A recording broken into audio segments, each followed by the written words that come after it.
আসসালামু আলাইকুম রহমতুল্লাহি। প্রিয় ফেসবুক বন্ধু, আপনাদেরকে দেখাবো আজকে সৌদি আরবে কিভাবে খ্যাপসা রান্না করা হয়। সৌদি আরবে খ্যাপসা বলে, বাংলাদেশে বলে বিরিয়ানি। সৌদি আরবের খ্যাপসা কিভাবে রান্না করা হয় তার ভিডিও দেখাবো।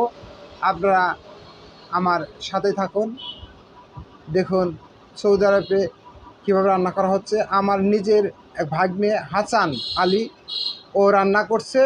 ও বিদেশ সৌদি আরব গিয়েছে, ও সে খ্যাপসা রান্না করছে। সেই খ্যাপসা কীভাবে রান্না করা হচ্ছে তার ভিডিওটা দেখাবো। ইনশাল্লাহ সাথে থাকবেন। আসসালামু আলাইকুম।